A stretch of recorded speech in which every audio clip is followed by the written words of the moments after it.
Hello ನನ್ನ ಕುಟುಂಬದವರೇ, ಹೇಗಿದ್ದೀರಾ? ನೀವೆಲ್ಲರೂ ಚೆನ್ನಾಗಿದ್ದೀರಾ ಅಂತ ಇವತ್ತಿನ ಕಾರ್ಯಕ್ರಮವನ್ನು ಪ್ರಾರಂಭ ಮಾಡ್ತಾ ಇದ್ದೀನಿ. ನಿನ್ನೆ ತಾನೇ ನಾನು ಶಿವಮೊಗ್ಗದಿಂದ ಬಂದೆ, ಸುಸ್ತಾಗೋಗಿತ್ತು. ಬೆಳಗ್ಗೆ ಎದ್ದು ಏನಪ್ಪ ತಿಂಡಿ ಮಾಡ್ಕೊಳ್ಳೋದು ಅಂತ ನೋಡ್ತಾ ಇದ್ದೆ. ಆಗ ನನಗೆ ತೋಚಿದ್ದೆ ರುಚಿಕರವಾದ ಮೃದುವಾದ ಉಪ್ಪಿಟ್ಟು. ತಕ್ಷಣ ನಾನು ಮಾಡಿದೆ. ಹೇಗಿದ್ರು ಇವತ್ತು ವಿಡಿಯೋ ಅಪ್ಲೋಡ್ ಮಾಡ್ತೀನಿ, ನಿಮ್ಮ ಜೊತೆ ಬರ್ತೀನಿ ಅಂತ ಹೇಳಿದ್ದೆ. ಸೊ ಅದಕ್ಕೆ ಅದನ್ನೇ ಅಪ್ಲೋಡ್ ಮಾಡ್ತಾ ಇದ್ದೀನಿ. ನಾನು ಯಾವ ರೀತಿ ಮಾಡ್ತೀನಿ ಅನ್ನೋದನ್ನು ತೋರಿಸ್ತಾ ಇದ್ದೀನಿ. ನೋಡಿ, ಮಾಡಿ. ವಿಡಿಯೋ ಇಷ್ಟ ಆದರೆ ಲೈಕ್ ಮಾಡಿ, ಶೇರ್ ಮಾಡಿ, ನನ್ನ ಚಾನಲ್ನ ಸಬ್ಸ್ಕ್ರೈಬ್ ಮಾಡಿಕೊಂಡು ಪಕ್ಕದಲ್ಲಿರ್ತಕ್ಕಂಥ ಬೆಲ್ ಬಟನ್ನ ಪ್ರೆಸ್ ಮಾಡಿ. ನಾನು ಹಾಕೋ ವಿಡಿಯೋ ನೋಟಿಫಿಕೇಷನ್ ನಿಮಗೆ ತಲುಪುತ್ತೆ. ನಿಮ್ಮ ಸಪೋರ್ಟ್ ಕೂಡ ನನಗೆ ಸಿಗುತ್ತೆ. ಬನ್ನಿ, ಕಾರ್ಯಕ್ರಮ ಪ್ರಾರಂಭ ಮಾಡ್ತಾ ಇದ್ದೀನಿ. ಸ್ನೇಹಿತರೆ ನೋಡಿ, ಇಲ್ಲಿ ನಾನು 1.5 ಗ್ಲಾಸ್ನಷ್ಟು, ನಾನು ಮಾಮೂಲಿ ಯಾವಾಗಲೂ ನಿಮಗೆ ತೋರಿಸ್ತಾ ಇರ್ತೀನಿ ಗ್ಲಾಸು, ಆ ಗ್ಲಾಸ್ನಲ್ಲಿ 1.5 ಗ್ಲಾಸು ಉಪ್ಪಿಟ್ಟು ರವೆಯನ್ನು ಹಾಕ್ಕೊಂಡಿದ್ದೀನಿ. ಹಾಗೆ 1.5 ಸ್ಪೂನಷ್ಟು ತುಪ್ಪ ಹಾಕ್ಕೊಂಡಿದ್ದೀನಿ. ಇದು ಮನೇಲಿ ಮಾಡಿರೋ ತುಪ್ಪ, ಫ್ರಿಡ್ಜಲ್ಲಿ ಇಟ್ಟಿದ್ದೆ, ಅದನ್ನು ಹಾಕ್ಕೊಂಡಿದ್ದೀನಿ. ಸ್ವಲ್ಪ ಜೀರಿಗೆ ಹಾಕ್ಕೊಂಡಿದ್ದೀನಿ. ನೋಡಿ, ಈ ಗ್ಲಾಸ್ ಅಳತೆ ನಿಮಗೆ ಯಾವಾಗಲೂ ತೋರಿಸ್ತಿರ್ತೀನಿ, ಇದರಲ್ಲೇ ನಾನು ತೊಗೊಳ್ಳೋದು. ಮತ್ತು ಈ ಚಿಕ್ಕ ಸ್ಪೂನ್, ಇದರಲ್ಲಿ 1.5 ಸ್ಪೂನ್ ತುಪ್ಪ ಹಾಕ್ಕೊಂಡಿದ್ದೀನಿ. ಇದರಲ್ಲೇ ಅರ್ಧ ಸ್ಪೂನ್ ಜೀರಿಗೆ ಹಾಕ್ಕೊಂಡಿದ್ದೀನಿ. ಈಗ ಇದನ್ನು ಅಡಿ ಹತ್ತದೇ ಇರೋ ಹಾಗೆ ಗಮ್ಮಂತ ಪರಿಮಳ ಬರೋ ತನಕ ಹುರ್ಕೊಂಬರೋಣ. ನೋಡಿ, ನಾನು ಈ ವಿಧಾನದಲ್ಲಿ ಹುರ್ಕೊಂಬಂದಿದ್ದೀನಿ. ಗಮ್ಮಂತ ಪರಿಮಳ ಬರಬೇಕು. ಈಗ ಸ್ಟವನ್ನು ಆಫ್ ಮಾಡಿದ್ದೀನಿ. ಎಲ್ಲೂ ಅಡಿ ಹತ್ತಿರಬಾರ್ದು. ನೋಡ್ತಾ ಇದ್ದೀರಲ್ಲ, ನಿಮಗೆ ಗೊತ್ತಾಗುತ್ತೆ. ರವೆ ಬಣ್ಣ ಕೂಡ ಬದಲಾಗಿಲ್ಲ. ಈ ವಿಧಾನದಲ್ಲಿ ನೀವು ಹುರ್ಕೊಂಬಂದರೆ ಉಪ್ಪಿಟ್ಟು ತುಂಬ ಚೆನ್ನಾಗಿರುತ್ತೆ. ಲೋ ಫ್ಲೇಮಿಂದ ಮೀಡಿಯಮ್ ಫ್ಲೇಮಲ್ಲಿ ಇಟ್ಕೊಂಡು ನೀವು ಯಾವಾಗಲೂ ಹುರ್ಕೋಬೇಕು. ಈಗ ಇದನ್ನು ಪಕ್ಕಕ್ಕೆ ಎತ್ತಿಟ್ಕೊಂಬಿಡೋಣ, ಇದು ತಣ್ಣಗಾಗಲಿ. ನಮಗೆ ಉಪ್ಪಿಟ್ಟು ಬೇಗ ಆಗಬೇಕು ಅಂದರೆ ಪಕ್ಕದಲ್ಲಿ ನಾವು ಬಿಸಿನೀರು ಕಾಯೋಕ್ಕೆ ಇಟ್ಕೊಂಡ್ಬಿಡ್ಬೇಕು. ನಾನು 1.5 ಗ್ಲಾಸಿಗೆ 4.5 ಗ್ಲಾಸಷ್ಟು ನೀರು ತೊಗೊಂಡಿದ್ದೀನಿ. ಯಾಕೆಂದರೆ ತೆಳ್ಳಗೆ ಮೃದುವಾಗಿ ಚೆನ್ನಾಗಿರುತ್ತೆ ಅಂತ. ಬೇಡ, ನಮಗೆ ಉದುರಾಗಬೇಕು ಅಂತಂದರೆ 3 ಗ್ಲಾಸ್ ಹಾಕ್ಕೊಳ್ಳಿ. ಇನ್ನೊಂದು ಸ್ವಲ್ಪ ಮೆತ್ತಗೆ ಬೇಕು ಅಂದರೆ 4 ಗ್ಲಾಸ್ ಹಾಕ್ಕೊಳ್ಳಿ.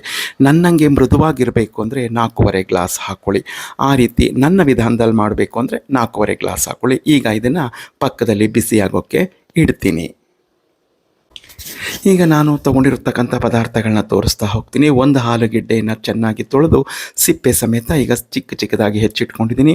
ದಪ್ಪ ಮೆಣಸಿನ್ಕಾಯಿ ಅರ್ಧ ಹೆಚ್ಚಿಟ್ಕೊಂಡಿದ್ದೀನಿ. 2 ಈರುಳ್ಳಿ ಉದ್ದವಾಗಿ ಹೆಚ್ಚಿಟ್ಕೊಂಡಿದ್ದೀನಿ. ಖಾರಕ್ಕೆ ಅನುಗುಣವಾಗಿ ಒಣಮೆಣಸಿನ್ಕಾಯಿ ಮತ್ತು ಹಸಿಮೆಣಸಿನ್ಕಾಯಿ, ಕರಿಬೇವಿನ ಸೊಪ್ಪು, ಕ್ರಿಯಾ ಫುಡ್ಸ್ ರವರ ಗಾಣದಿಂದ ತೆಗೆದ ಕಡಲೆಕಾಯಿ ಎಣ್ಣೆ ಮತ್ತು ಅರಿಶಿಣ, ಇಂಗು, ಕಡಲೆಬೇಳೆ, ಉದ್ದಿನಬೇಳೆ, ಸಾಸಿವೆ, ಜೀರಿಗೆ, ಕೊತ್ತಂಬರಿ ಸೊಪ್ಪು ಮತ್ತು 2 ಹುಳಿ ಟೊಮ್ಯಾಟೊ, ಇದಿಷ್ಟನ್ನು ತೊಗೊಂಡಿದ್ದೀನಿ. 1 ನಿಂಬೆಹಣ್ಣು ತೊಗೊಂಡಿದ್ದೀನಿ ಸಣ್ಣದು, ಮತ್ತು ರುಚಿಗೆ ತಕ್ಕಷ್ಟು ಉಪ್ಪು.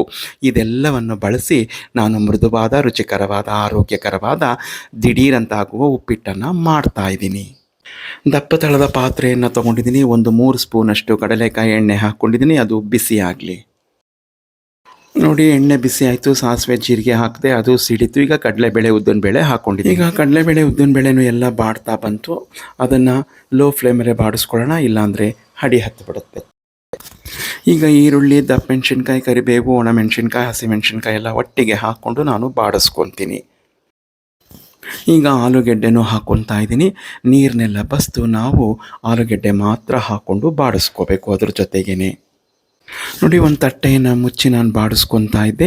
ಈಗ ರುಚಿಗೆ ತಕ್ಕಷ್ಟು ನಾನು ಕಲ್ಲುಪ್ಪನ್ನು ಹಾಕ್ಕೊತಾ ಇದ್ದೀನಿ. ನಾನು ಕಲ್ಲುಪ್ಪೆ ಬಳಸೋದು ಸಾಮಾನ್ಯ, ಉಡಿ ಉಪ್ಪನ್ನು ನಾನು ಬಳಸೋದಿಲ್ಲ. ಆರೋಗ್ಯದ ಹಿತದೃಷ್ಟಿಯಿಂದ ಕಲ್ಲುಪ್ಪನ್ನೇ ಎಲ್ಲರೂ ಬಳಸಿ. ನಿಮ್ಮ ಮನೆಯ ರುಚಿಗೆ ಅನುಗುಣವಾಗಿ ಉಪ್ಪನ್ನು ಬಳಸ್ಕೊಳ್ಳಿ. ನೋಡಿ, ಉಪ್ಪೆಲ್ಲ ಹಾಕಿದ್ಮೇಲೆ ಸ್ವಲ್ಪ ಬಾಡ್ತಾ ಬಂತು. ಈಗ ಹೆಚ್ಕೊಂಡಿರ್ತಕ್ಕಂಥ ಟೊಮೆಟೊ ಹಾಕಿ ಬಾಡಿಸ್ಕೊತೀನಿ. ತಟ್ಟೆಯನ್ನು ಮುಚ್ಚಿ ಬಾಡಿಸ್ಕೊತಾ ಇದ್ದೆ. ನೋಡಿ, ಎಲ್ಲ ಬಾಡಿ ಬಂದಿದೆ.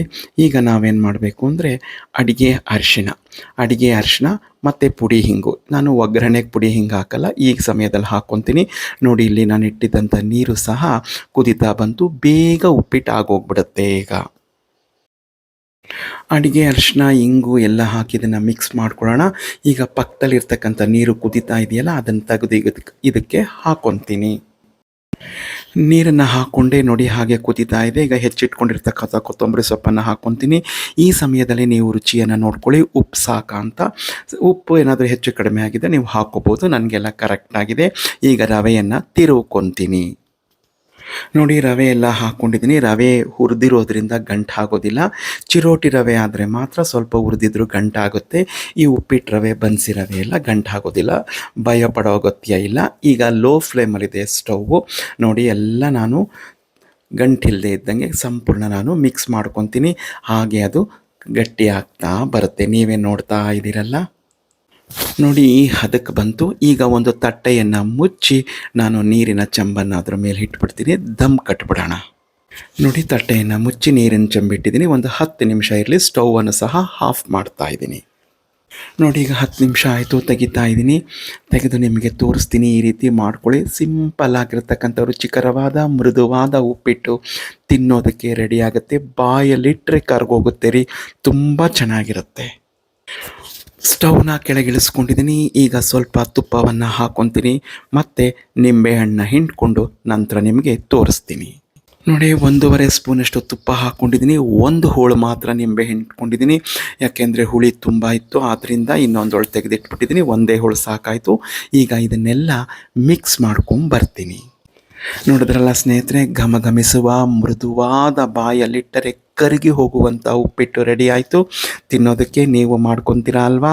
ಹೇಗಿತ್ತು ಅಂತ ನನಗೆ ಮರೆಯದೆ ಕಮೆಂಟ್ನಲ್ಲಿ ತಿಳಿಸಿ. ದಿಢೀರಂತ ರುಚಿಕರವಾದಂಥ, ನಾವೆಲ್ಲಾದರೂ ಹೋಗಿದರೆ ಸುಸ್ತಾಗಿ ಬಂದಿದ್ದರೆ ಊರುಗಳಿಂದ, ಮಾರನೇ ದಿನ ಈ ರೀತಿ ರುಚಿಕರವಾಗಿ ಮೃದುವಾಗಿ ಉಪ್ಪಿಟ್ಟನ್ನು ಮಾಡೋ ವಿಧಾನ ತೋರಿಸ್ಕೊಟ್ಟಿದ್ದೀನಿ. ಸುಲಭವಾಗಿ ನೀವು ಮಾಡಿ ನೋಡಿ, ತಿಂದು ಹೇಗಿತ್ತು ಅಂತ ನನಗೆ ಕಮೆಂಟ್ನಲ್ಲಿ ತಿಳಿಸಿ. ಹೆಚ್ಚಾಗಿ ನನ್ನ ವೀಡಿಯೋಗಳನ್ನ ನೋಡಿ ಲೈಕ್ ಮಾಡಿ. ನಿಮ್ಮ ಪ್ರೀತಿ ವಿಶ್ವಾಸ ಸದಾ ಹೀಗೆ ಮುಂದುವರಿಲಿ. ನಾಳೆ ಮತ್ತೊಂದು ಇಂಟರೆಸ್ಟಿಂಗ್ ವಿಡಿಯೋ ಒಂದಿಗೆ ಬರ್ತೀನಿ. ನಮಸ್ಕಾರಗಳು. ಜೈ ಗಣೇಶ.